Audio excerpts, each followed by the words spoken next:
Et bonjour à tous, j'espère que vous allez bien. Je suis ravi de vous retrouver pour un nouveau test matériel et aujourd'hui, j'ai le plaisir de vous présenter le test de cette montre, la Race 2 de Suunto. Alors, il y a plusieurs choses que je veux dire avant de commencer. La première, c'est que Courir ça fait des tests matériels, mais c'est également un podcast qui vous aide à progresser en trail et Suunto est un des 4 partenaires du podcast. Donc, ça peut faire un conflit d'intérêts par rapport au test que je vous présente aujourd'hui et je vous laisse, vous, décider en écoutant ce test ou pas, de la crédibilité que vous décidez d'accorder à mes propos ou pas. La deuxième chose que je veux vous dire, c'est que je vais pas vous faire un test qui va être orienté sur les aspects très techniques, logiciels, hardware de la montre, mais vraiment un test orienté utilisation. En fait, c'est des compétences que j'ai pas et j'estime que dans le monde du trail et des testings, il y a des personnes qui font des tests, par exemple, de matériaux cardio GPS ultra poussés sur le côté technique que moi je prends plaisir à lire. Je pense par exemple à la montre cardio GPS. À chaque fois, Jérôme, il fait un travail extraordinaire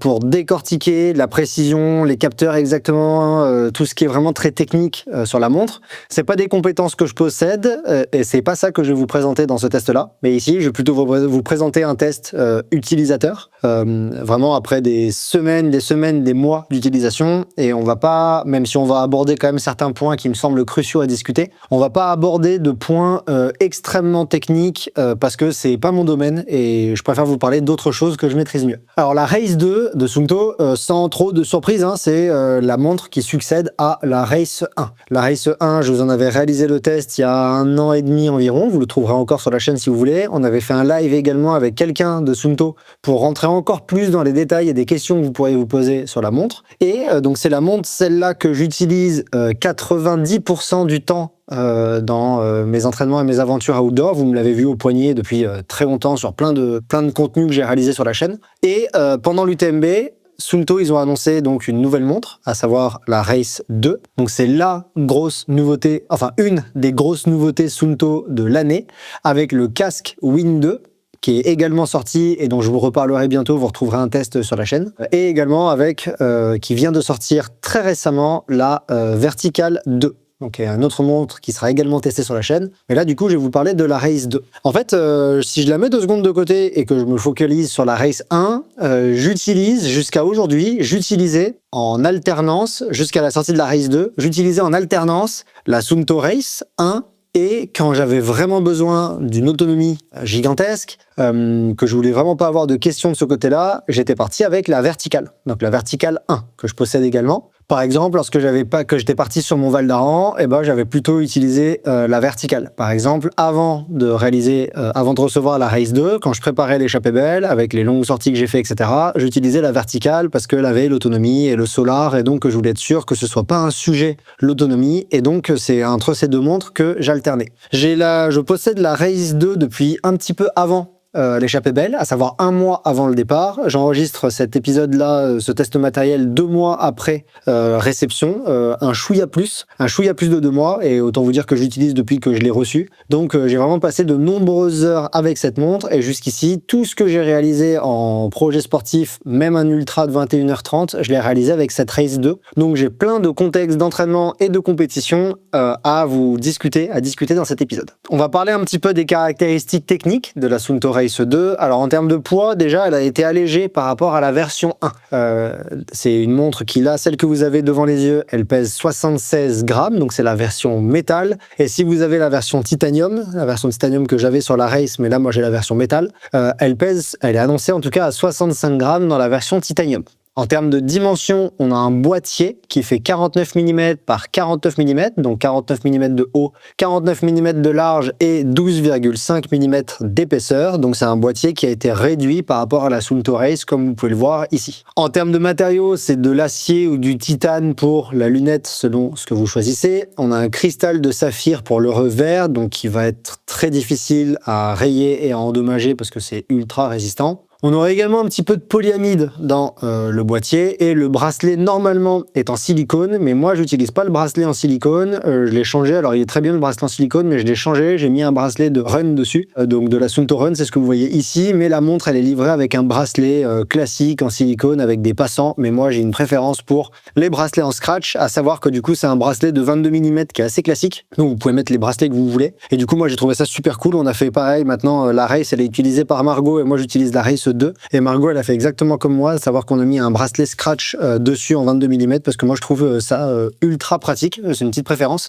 Mais bon, ça change pas grand-chose. En termes d'écran, il faut savoir que c'est un LTPO AMOLED. Donc c'est un certain type d'AMOLED qui, simplement pour vulgariser, le LTPO AMOLED, qui est pas l'AMOLED de la Race, mais du coup c'est du LTPO AMOLED, c'est un type d'écran AMOLED qui peut varier la fréquence d'affichage, de rafraîchissement de l'écran, et donc ça permet de jouer sur différents paramètres comme par exemple l'autonomie. On a gagné en luminosité avec la Suunto Race 2, à savoir qu'elle montre que l'écran monte jusqu'à 2000 nits, c'est-à-dire 2 fois plus au maximum que la Race, et l'écran il fait 38 mm pour un boîtier de 49 mm, c'est-à-dire que c'est un des plus grands écrans du marché au moment où j'enregistre cette vidéo. Si je dis pas de bêtises, c'est un des plus grands écrans du marché, et c'est un des plus grands, voire le plus grand rapport taille de boîtier, taille d'écran disponible sur le marché aujourd'hui. Je ne voudrais pas dire mais je suis quasiment sûr que c'est mais en tout cas c'est un des plus grands rapports entre les deux disponibles aujourd'hui. En termes de batterie et d'autonomie, elle est annoncée à 16 à 22 jours dans la vie quotidienne, selon si vous activez par exemple le cardio-fréquence-mètre ou pas, sur lequel je reviens dans 2 secondes. Et en activité, elle est annoncée à 55 heures, toute fonctionnalité activée en activité, donc avec le meilleur GPS possible, etc., l'écran toujours allumé, etc. Et jusqu'à 200 heures en économie maximum, donc autant vous dire que 55 heures, si je dis pas de bêtises, c'est la barrière horaire maximum pour la diagonale des fous. Donc là où la Race, on pouvait avoir des craintes sur certains ultras de manquer d'autonomie, la Race 2, ça va être compliqué sur une épreuve de l'amener vraiment au maximum et de la faire s'épuiser. En termes de mémoire, elle a 32 Go, ça aussi je reviendrai dessus par la suite. Et en termes de prix catalogue, la version acier que je possède, elle est à 499 € et la version titane est à 599 €. C'est-à-dire qu'il y a eu une augmentation de 100 € entre les différentes versions, et entre la Race 1 et la Race 2, acier et titane, les deux ont pris 100 €. Et c'est principalement dû à des modifications dans le hardware, c'est-à-dire dans les composants qui y a à l'intérieur de la montre, comme par exemple le cardio-fréquence-mètre qui a changé, la puce GPS qui a changé, le processeur qui a changé, l'écran AMOLED qui a changé. Il y a énormément de hardware qui a changé, ce qui fait que quand on les voit comme ça, les montres, on n'a peut-être pas l'impression qu'il y a énormément de différence, même si on voit directement la différence déjà en termes d'épaisseur et en termes de taille d'écran. Ça, la bande qui est présente sur la Race, on voit directement qu'elle est beaucoup plus petite sur la Race 2 et que l'écran, il occupe quasiment l'intégralité du boîtier. Mais du coup, la principale chose qui explique les différences de prix, ça va être en fait les composants à l'intérieur qui ont considérablement évolué. En termes de fonctionnalités que je trouve intéressantes à connaître, il y en a plusieurs, je passe pas sur toutes.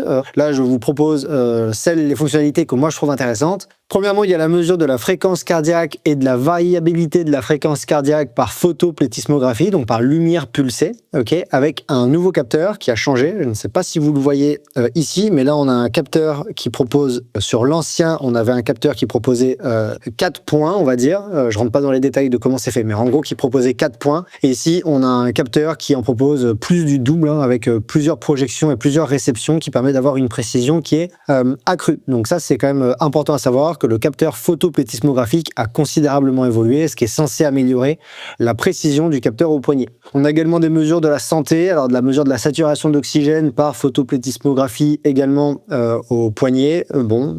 C'est pas les choses qui m'intéressent le plus, mais c'est présent. Il y a également une mesure qu'ils appellent du stress, ou en tout cas des ressources. On a également des mesures de sommeil par mesure cardiaque et accélérométrie, c'est un croisement des deux. On a également des mesures de suivi de la forme avec des estimations de différents indicateurs de la charge de l'entraînement, de la récupération et des ressources qui sont disponibles pour l'entraînement. Et d'ailleurs, c'est quelque chose qui est nouveau en termes de software cette fois, c'est le suivi de la récupération, à savoir qu'on a l'apparition d'un nouvel indicateur qui combine différentes mesures pour une estimation de la forme qui est plus fiable. On le retrouve tout en bas de l'écran, à savoir c'est l'écran récupération que vous voyez ici, et qui combine différents marqueurs mesurés pour vous donner une estimation de votre état de récupération global. On a toujours les suivis d'activité journalière avec le nombre de pas et l'estimation des calories brûlées. Quelque chose que moi je trouve très intéressant, c'est l'altimétrie, qui est toujours de l'altimétrie barométrique avec un nouveau capteur et avec des mesures GPS, donc c'est un système qui combine les deux, et la Suunto Race 2, elle utilise toujours la technologie Fused Alti, dont la marque elle est propriétaire, qui est en fait une combinaison de ces deux systèmes,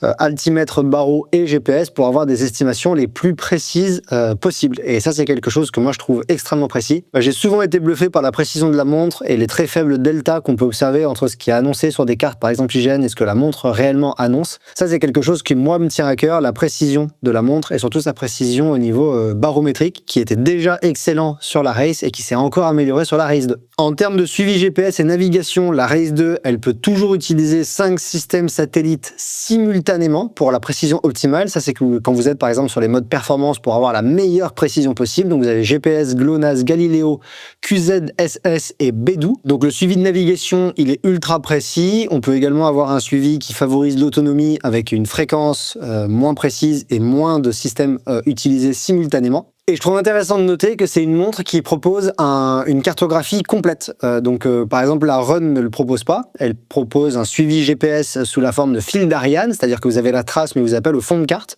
Mais sur la Race 2, exactement comme sur la Vertical 2, évidemment, vous retrouvez le fond de carte de Suunto. Fond de carte, je vous en reparle dans quelques instants, mais qui pour moi est un des meilleurs du marché. Une nouveauté que je trouve importante à souligner, c'est l'apparition de la fonction Climb Guidance, que je vais revenir dessus. C'est une nouvelle fonction qui est disponible, mais c'est une fonctionnalité qui vous découpe une trace GPX que vous rentrez dedans, que par exemple vous avez créé avec Suunto App. J'en profite pour vous dire que sur Instagram, Suunto et Koamio, on vous réalise des petits tutos de fonctionnalités Suunto, dont l'utilisation, la création d'itinéraires et l'utilisation du heatmap. Donc, par exemple, pour créer une trace plus pertinente et éviter de vous perdre. Donc, vous pouvez aller jeter un œil à tout ça. Bref, ce que je vous disais, c'est que du coup, la fonction Climb Guidance, elle vous découpe une trace GPX en petits segments de montée, de descente ou de plat. Il y a 2 types de montées en fonction de l'inclinaison, rouge ou orange, monte très fort ou monte plus doucement. 2 types de descente possibles, pareil en fonction de la pente, vert ou turquoise, et un type de plat parce que c'est plat.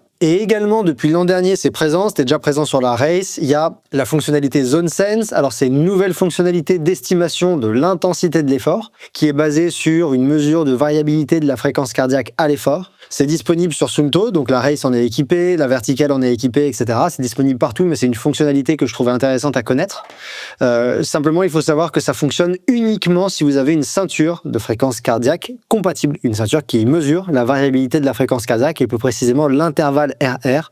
Donc, c'est l'intervalle entre 2 pics cardiaques. Et si vous n'avez pas ça, vous ne pourrez pas utiliser la fonctionnalité Zone Sense. Moi, j'utilise la ceinture de fréquence cardiaque de Suunto, mais si vous avez une autre ceinture de fréquence cardiaque compatible, je sais pas, par exemple une Polar ou une Garmin qui fait ça, vous pouvez également les utiliser. Alors, je vous propose qu'on rentre dans mon test. Donc, comme je vous l'ai dit, en fait, moi, j'utilise depuis un peu plus de 2 mois au moment où vous entendez ce test, en tout cas au moment où je l'enregistre. Et c'est une montre qui m'a accompagné dans tout ce que j'ai fait dernièrement. Donc, c'est-à-dire tout le mois d'août, je terminais de préparer mon échappée belle. Donc, je faisais le 100K. Donc, c'était une épreuve, j'ai mis 21h30. Donc, c'était quand même une grosse épreuve. Donc, j'avais pas mal de temps passé en montagne et du coup, du temps de course. Ça, c'est quelque chose qui est important à noter. Et également, depuis, j'ai assez vite repris parce que je prépare le 100K des Templiers, donc c'est dans ce type de contexte-là, avec une utilisation assez intensive dans plein de sports différents, en course à pied, à vélo, en musculation, en trail, et quand je dis course à pied, je veux dire trail et course à pied, dans ces contextes d'utilisation dont j'ai fait le test. Je vais commencer à vous parler de ce que j'adore sur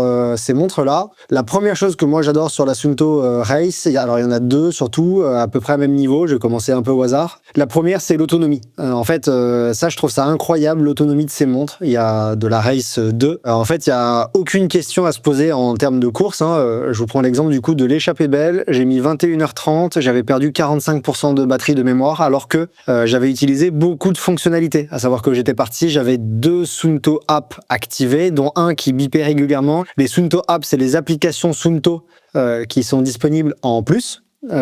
Qui vous permettent d'avoir des fonctionnalités supplémentaires. Et là, moi, j'avais utilisé Race Companion, qui est un moyen d'avoir des alertes nutrition sur la montre. Il y en a d'autres. Je vous ai expliqué tout ça dans un réel sur Instagram, donc je vous invite à aller le consulter. Race Companion, c'est pour l'instant, moi, un de ceux que je préfère. Donc, je l'ai utilisé sur la course, ce qui fait que ça bipait régulièrement pour me dire l'alimentation que je devais suivre. Et j'avais également des tours automatiques toutes les 30 minutes. Je regardais la montre, donc je l'ai quand même utilisé. La montre pendant que je courais, pendant l'épreuve. J'ai régulièrement allumé l'écran. Et donc voilà, j'avais perdu que 40 de mémoire, 45% sur 21h30 d'effort. Avec le mode de précision le plus poussé, évidemment, j'étais en mode performance, donc j'avais vraiment la meilleure précision possible. Moi, je trouve ça extraordinaire, parce qu'en fait, du coup, l'autonomie, c'est plus un sujet, c'est plus une question. Je pars avec la montre. Pour l'instant, j'ai plus à me poser la question de est-ce que je vais avoir assez d'autonomie pour l'épreuve que je vais réaliser, le off que je fais sur plusieurs jours ou quoi. L'autonomie, elle est devenue extraordinaire, et c'est certainement une des meilleures du marché pour un écran AMOLED.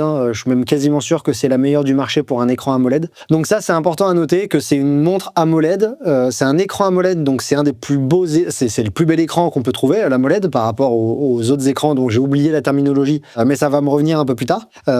Donc c'est vraiment magnifique comme écran, et par contre, souvent c'est au détriment de l'autonomie, et là en fait on a une autonomie qui est incroyable. Je vous l'ai dit, l'écran il est magnifique. C'est en fait la deuxième chose qui me plaît le plus sur cette montre, c'est la qualité de l'écran. En fait, visuellement, c'est extrêmement confortable à lire, à consulter.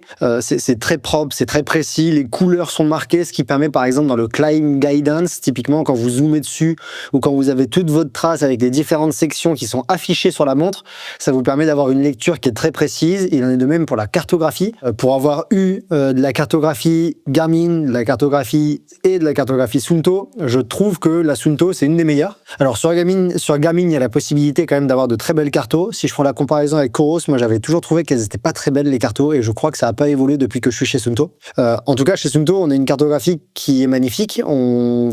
C'est pas exactement, c'est pas une carto hygiène, c'est pas une carte hygiène, mais ça s'en rapproche. Les chemins sont très lisibles, on sait où on est, on peut très vite retrouver son chemin, les sentiers sont apparus, les lignes de courbe, les lignes de niveau sur la carte sont visibles également. Donc typiquement, il y a une semaine, je me suis perdu sur la trace, et en fait très rapidement en regardant, je vois que je suis 50 mètres en dessous du chemin, qu'environ en distance, j'en ai pour 100 mètres de distance, 50 mètres de dénivelé, donc il faut que je trace droit dedans sur une pente super raide. Mais en fait ça, il n'y a pas de problème, on navigue sur la carte avec le doigt parce que l'écran est tactile. Je ne sais pas si je vous l'ai dit, mais l'écran est tactile. Pendant la carto, on peut naviguer sur le doigt, on peut voir un petit peu comment on veut avancer, on peut naviguer d'ailleurs avec un relèvement, c'est-à-dire qu'on peut mettre un cap comme on avait fait là quand on s'est perdu avec mon ami. On s'est paumé, on a mis un relèvement vers où est-ce qu'on voulait aller, et on a navigué comme ça jusqu'à retrouver la trace, et après on a réactivé la trace, donc ça c'est super confortable, et du coup ça permet vraiment en plein de situations de savoir exactement où on va, autant quand on lit un itinéraire qu'on a tracé dessus,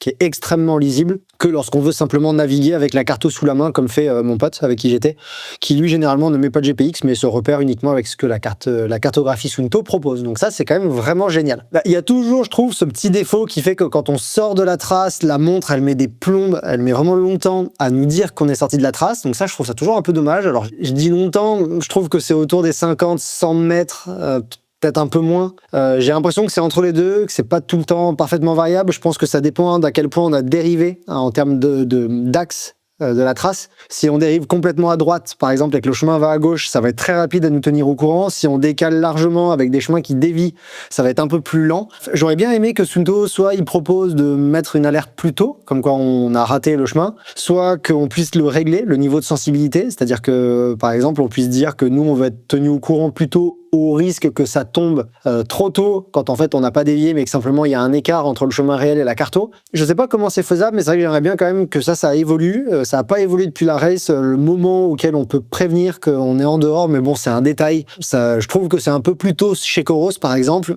J'ai l'impression que la différence, elle va jouer à quoi? À 20 mètres, quelque chose comme ça, en moyenne. Donc voilà. Un autre point que je trouve particulièrement agréable, moi, dans l'utilisation, c'est la rapidité et la fluidité de la montre. En fait, l'écran, il est extrêmement fluide. Le processeur qui est à l'intérieur et l'écran, ils permettent d'avoir une navigation qui est très agréable, très confortable. On a ce petit effet zoom lorsqu'on avance d'un menu à l'autre, d'une option à l'autre, d'un widget à l'autre. Donc ça donne une navigation qui est très fluide. On avance très vite à travers la montre avec la petite molette là qui est présente sur le côté. Et donc ça, c'est quelque chose que je trouve agréable. Elle a une très bonne réactivité et c'est certainement dû au nouveau processeur qui est à l'intérieur. Et du coup, alors quand je parle de tout ça, moi, ce que j'aime bien, en fait, c'est cet équilibre qu'on retrouve dans la race, c'est-à-dire qu'on a une autonomie qui est incroyable, pour une taille d'écran qui est incroyable, pour une qualité d'écran qui est incroyable, pour une carto qui est excellente. Donc quand on prend en fait tout le rapport autonomie, taille d'écran, qualité d'écran, carto, je trouve que c'est le meilleur et c'est une des choses qui fait que j'adore particulièrement la Race 2. Donc ça, c'est quelque chose que j'aime beaucoup. Là, en tout cas, j'ai fait le tour des points que moi, j'apprécie particulièrement sur cette montre. De même, ça c'est un petit détail, mais je trouve qu'elle est pas massive, elle est pas grosse. Alors, je trouvais pas la Race grosse, donc je suis peut-être mal placé pour vous dire ça, mais en fait, je trouve pas, elle a encore été réduite, donc je trouve pas que ce soit une montre particulièrement épaisse, grosse, à utiliser au poignet. Elle reste assez discrète, même pour un homme, même pour une femme. Margot, elle utilise la Race actuellement et ça lui va bien. Elle a pas l'impression que ce soit trop gros pour son poignet, donc du coup, j'ai le sentiment que ce sera à peu près pareil avec celle-ci, qui en plus a été un petit peu réduite en termes d'épaisseur. Je vais revenir sur quelques points maintenant que j'aime un peu moins, qui mériteraient d'être améliorés ou alors qui ont changé depuis la Race. Alors, La première chose dont je voulais parler, c'est quelque chose que j'avais reproché à l'époque, c'était le manque de... Les fractionnés à l'effort n'étaient pas aboutis. On n'avait pas de countdown, donc on n'avait pas d'alerte que la prochaine fraction sur un fractionné, par exemple, allait se déclencher. On n'avait pas de numéro, c'est-à-dire que si on faisait, je sais pas, je dis une bêtise, imaginons on fait 30 fois du 30-30, bah on savait plus si c'était le 17 ou le 23. Et du coup, je trouvais ça un peu dommage parce qu'on peut se perdre et on a envie que cette montre, elle nous accompagne quand on fait de l'effort. Et en fait, ça a changé. Donc maintenant, il y a la présence du countdown, c'est-à-dire qu'on a le compte à rebours avant qu'on change de fraction et on a le comptage des fractions en haut. Donc pour moi, ça c'est le b.a.-ba et c'est quand même cool. On a également pour ceux qui utilisent Nolio, il y a maintenant certaines annotations qui apparaissent. Alors les annotations écrites n'apparaissent pas, mais par contre typiquement, si vous mettez un effort cible sur Nolio, je dis une bêtise, j'ai créé un fractionné et je veux faire du 8/10 pendant la fraction et du 1/10 en perception d'effort pendant la récupération, et ben maintenant ça apparaît sur la montre, ce qui n'était pas le cas avant. Donc ça c'est cool, il y a une meilleure intégration avec Nolio et je trouve que les fractionnés ils ont encore augmenté. Ils sont encore un peu moches les écrans de fractionnés, je trouve. Ils mériteraient peut-être d'être un peu plus jolis, d'être un peu plus sympas. Mais bon, là on parle vraiment de critères esthétiques. Moi ça rentre pas trop en compte, je vous avoue. C'est rarement ce qui m'intéresse le plus, le côté esthétique sur du fractionné à l'effort, c'est vraiment du détail. En tout cas là les fonctionnalités elles sont présentes, elles fonctionnent, c'est le minimum est là pour qu'on puisse faire du fractionné correctement et ça je trouve que c'est quand même bien, c'est une bonne évolution par rapport à l'époque de la race en tout cas. Il y a quelques points par contre que je trouve un peu dommage, la molette à l'effort elle fonctionne toujours pas et en fait j'ai le sentiment, j'avais l'espoir que ça arriverait exactement comme chez Coros et en fait c'est pas le cas et je trouve que c'est quand même assez dommage. En fait quand on est à l'effort, le seul moyen de naviguer entre les écrans c'est d'appuyer sur le bouton de la molette. Alors c'est pas dramatique, hein, je veux dire ça se fait facilement d'appuyer sur le bouton et de naviguer comme ça. Un appui court, on avance, on se décale vers la droite des écrans, en tout cas on a cet effet décalage vers la droite des écrans. Un appui légèrement long, ça doit être 2 secondes, on recule d'un écran, donc on peut naviguer un peu dans tous les sens qu'on veut.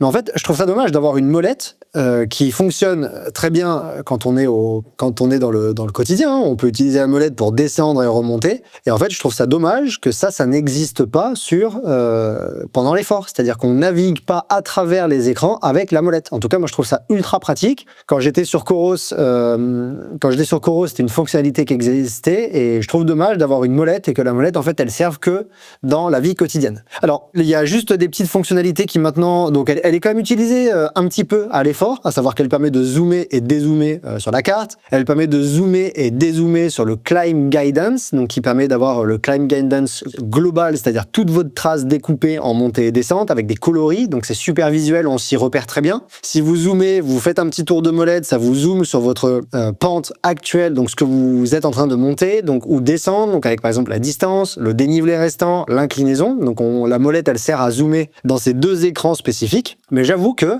moi j'aurais bien aimé que la molette elle serve à naviguer entre les écrans parce qu'en fait c'est plus rapide que appuyer sur le bouton et du coup moi j'aurais préféré en tout cas. Mais je pense que mon souhait ne sera pas réalisé. En tout cas, j'ai des doutes parce que, sachant que maintenant la molette, elle sert à zoomer sur la carte, elle sert à zoomer sur le climb guidance, je suis pas certain que la direction que va prendre Suunto, ce sera de la rendre fonctionnelle pour naviguer entre les écrans à l'effort. Un autre petit point de frustration de mon côté, c'est le fait que les Suunto Plus, donc ces espèces de features et ces applications qu'on peut ajouter dans la montre, on peut en ajouter plein, et il y en a plein qui sont super sympas déjà. Je pense à Race Companion, Race Pacer, bref, il y a plein de choses qui existent et qui sont très sympas. En fait, je trouve que celles qui sont sympas et qui me plaisent et que j'utilise beaucoup, en fait, c'est les mêmes depuis 1 an et demi quand je vous ai fait, parce que c'est quasiment ça la dernière vidéo que je vous ai fait sur la Race. J'ai l'impression que ça n'a pas tant évolué et je suis un peu déçu que depuis 2024, il n'y ait pas eu spécialement de nouveaux Suunto Plus dédiés à la course à pied et au trail plus spécifiquement. Alors, on a eu des nouveaux watch face, bon, ok,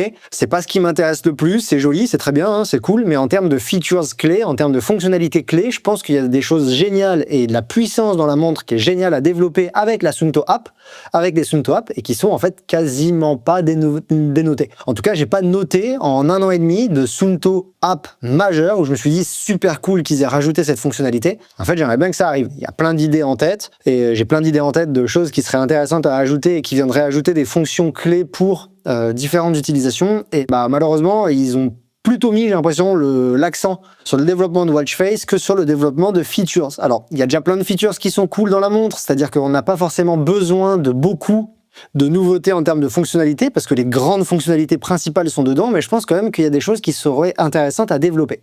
Néanmoins, il y a quand même des choses intéressantes qui sont apparues. Je dois en noter absolument une. Alors, je vous ai déjà parlé du Climb Guidance, mais c'est pas un Suunto app, c'est une fonctionnalité native, c'est-à-dire que c'est tout le temps présent quand vous mettez un GPX. Vous pouvez le désactiver. C'est l'assistant à l'ascension, ça s'appelle sur la montre. Vous pouvez l'activer ou le désactiver. Mais c'est pas un Suunto app, c'est tout le temps présent, donc ça vous crame pas un des deux Suunto app utilisable sur la montre, je vous en reparle dans 2 secondes. Par contre, il y en a un nouveau qui est apparu, j'ai pas encore pu le tester, mais par contre qui existe et qui était attendu depuis longtemps, c'est le live tracking, c'est-à-dire la possibilité de partager en temps réel votre position. Alors c'est un Suunto Plus qui passe par une application tierce, mais bon, c'est une connectivité qui se fait assez vite, assez facilement, c'est pas natif, donc ça c'est un peu dommage, c'est-à-dire que c'est d'autres personnes que Suunto qui l'ont développé, si je dis pas de bêtises, et ça a été intégré en collaboration avec Suunto, mais en tout cas c'est apparu depuis pas très longtemps dans le store des Suunto Plus, et je pense que ça c'est quelque chose qui était très attendu et qui mérite d'être souligné. Alors ça va vous utiliser une des 2 Suunto apps que vous pouvez utiliser simultanément. Néanmoins, c'est vraiment une réalité, ça existe aujourd'hui et ça c'est super. D'ailleurs, j'ai oublié de le dire, mais il y a autre chose qui est apparu en natif sur la Carto et que je trouve super sympa. C'est un petit écran bleu en bas d'une cartographie. On a un petit écran qui nous indique la distance restante, par exemple jusqu'à la fin de la trace. Donc c'est actif uniquement quand vous avez un GPX. Ça vous indique la distance jusqu'à la fin de la trace ou jusqu'au prochain point d'intérêt selon comment est-ce que vous avez réglé votre trace. Et j'espère que cette petite zone, ce petit champ sur la carto, elle va évoluer pour avoir quelque chose, soit où on peut naviguer en cliquant dessus parce que l'écran est tactile, donc en appuyant dessus on pourrait faire changer, soit où les écrans défilent, par exemple on a la distance, la fréquence cardiaque, je sais pas, le dénivelé, on aurait ces informations qui tournent de manière paramétrable. Ça j'aimerais bien que ce soit le cas, mais en tout cas c'est une nouveauté qui n'existait pas avant et qui est apparue sur la carto, cette espèce de petite zone bleue là qui permet d'avoir une information, à savoir la distance restante quand on a une trace activée. J'espère que ça va un petit peu évoluer pour avoir encore plus de choses là-dedans. Alors, vous l'avez compris, je note pas énormément de vrais défauts à cette montre parce qu'en fait, je trouve que c'est une des meilleures du marché, clairement. En tout cas, c'est mon avis. Entre le rapport qualité-prix, l'autonomie, la cartographie qu'on a à l'intérieur, les fonctionnalités qui sont disponibles, il manque rien, en fait, à cette montre. Je vois pas ce qu'on pourrait lui reprocher de plus. Du gadget, moi j'aime bien les gadgets, c'est quelque chose que j'aimais bien chez Garmin, le fait qu'il y ait un store avec des personnes qui puissent développer des choses et qu'on met dans la montre, mais il faut se rendre à une réalité. C'est parce que j'aime bien les gadgets. Et en dehors des petits gadgets qu'on utilise une fois sur 20 sorties, la montre en fait elle contient tout ce dont on a besoin, même déjà certaines choses qui peuvent sembler gadgets à certains. Le seul reproche que je vais lui faire à cette montre aujourd'hui, c'est qu'en fait il y a un énorme moteur, mais pourquoi faire ? Et je sais pas encore où. Alors je crois que je suis pas le seul à penser ça. J'ai pas regardé les autres tests, ce qu'ils racontent, donc peut-être que ça a déjà été dit dans d'autres tests qui existent. En fait, on a une montre qui a un énorme processeur, un énorme GPS, une mémoire de 32 Go. Donc c'est un outil qui est ultra puissant. Il n'y a pas eu énormément de features, de fonctionnalités qui se sont améliorées depuis la Race. Donc globalement, le software, les fonctionnalités disponibles, c'est presque les mêmes que sur Race. Mais par contre, le hardware a changé, c'est drastiquement différent. On a un cheval de course dans ce boîtier et un cheval de course qui n'est pas utilisé. Donc on a un moteur de Ferrari, une carrosserie de Ferrari, mais pour l'instant on peut utiliser que la première et la seconde vitesse. Je caricature un petit peu, mais c'est ça. On a un peu le sentiment que la montre elle est un petit peu bridée pour l'instant. Par exemple, les 32 Go, c'est énorme quand on regarde une cartographie. Qu'est-ce que ça fait quand on télécharge une carto? J'ai oublié de le dire, cartographie gratuite pour tout le monde. Donc ça c'est génial. Le monde entier est gratuit en cartographie sur Suunto, sur l'application.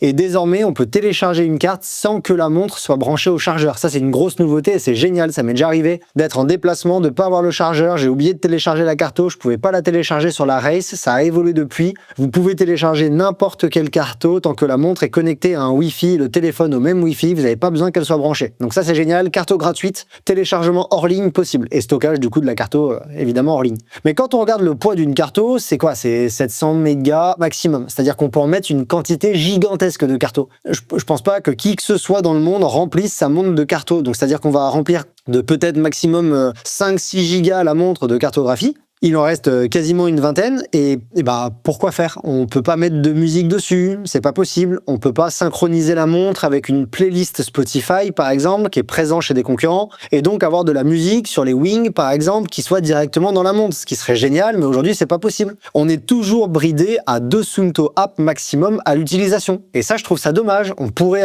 il y a des features des Suunto apps qui sont vraiment géniaux, mais par exemple là, une fois qu'on a mis, imaginons le live tracking et quelque chose qui nous sert comme Race Companion, on peut pas mettre quelque chose d'autre. On peut pas activer, par exemple, Climb, qui est dédié au trail et au dénivelé. Alors que, on a un processeur surpuissant, on a une mémoire surpuissante, donc en fait, la montre, j'ai le sentiment qu'elle le tolérerait très, très, très largement. Il y a toujours un nombre de traces stockées à l'intérieur qui est assez bas. Alors pourquoi pas? On n'a pas besoin d'avoir 20 traces stockées simultanément dans la montre. Mais du coup, je trouve ça dommage d'avoir encore ces bridages qui sont presque... Alors, pour la musique qu'on peut pas stocker dedans, je sais pas comment ça se développe, donc je peux pas vous dire si c'est un bridage ou pas, parce que j'ai pas de vision sur comment est-ce qu'on développe ce genre de fonctionnalité. Mais je trouve ça dommage pour le reste, par exemple, d'avoir un bridage par Suunto de certaines fonctionnalités, comme le nombre de Suunto App en simultané, comme le nombre de traces en simultané, alors que la montre, elle semble drastiquement capable de faire beaucoup plus que ce qui est possible aujourd'hui. Donc, c'est pas un défaut, c'est que, disons, j'ai envie de dire, j'ai hâte de voir ce qui va se passer dans les mois à venir, et j'espère que Suunto, ils ont vraiment des choses incroyables à développer en termes de fonctionnalités qui vont vraiment utiliser la puissance de la montre. Sinon, on pourrait un peu se poser la question de pourquoi il y a une telle puissance dans une montre alors qu'en fait, on l'utilise pas trop.